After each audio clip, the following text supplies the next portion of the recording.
ଭାଇନା ନମସ୍କାର। ଭଲ ଅଛ ନା? ବସ ବସ ବସ ବସ ବସ। ଚା ପାଣି କିଛି କର ଆଉ। ଚା ପିଇବ? ଆଉ ହଉ ଏଇ ସୁନିତା ଟିକେ ଚା କରିବା ଚାଲ। ଆଉ କେମିତି ସବୁ ପଳେଇ ଆସିଲ, କୁଆଡେ ବୁଲି ବୁଲି ପଳେଇ ଆସିଲ କଣ? ଆପଣ ଦେଖା କରିବା ଲାଗି ପଳେଇ ଆସିଲି ଆଉ। ଆଉ ଭଲ କଲ ଆଉ। ଏଡି ଟିକେ ଶୁଣୁଛ କି? କଣ ହେଲା? ଚିନି ନାହିଁ, କେମିତି ଚା କରିଦେବି, ଏତେ ଜଣ ଆସିଛନ୍ତି। ହଉ अरे कहना क्या चाहते हो? प्लान करो ହେଲା ଚା କର ପ୍ଲାନ କର ହେଲା।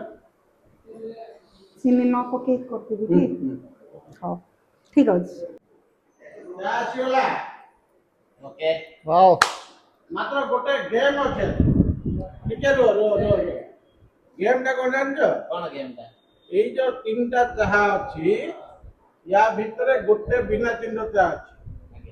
ସେ ବିନା ଚିନିର ଚା ଟା ଯାହା ଭାଗକୁ ପଡିବ, ସିଏ ଆଜି ସନ୍ଧ୍ୟାବେଳକୁ ଯାହା ଖର୍ଚ୍ଚ ହବ ଦଉଛି। ରାଜି ତ? ପିଅ ପିଅ ତ। ବାବା କଣ ଏତେ ଚିନି ପକେଇ ଦେଇଛ ଭାଇନା? ପିଉନି ବାବା ବାବା। ଏତେ ଚିନି ପଡିଛି ମହୁ ଭଳିଆ ଲାଗୁଛି। କଣ ସିଗରେଟ ପଳେଇ ଆସିବ? ବହୁତ ମିଠା ଅଛି।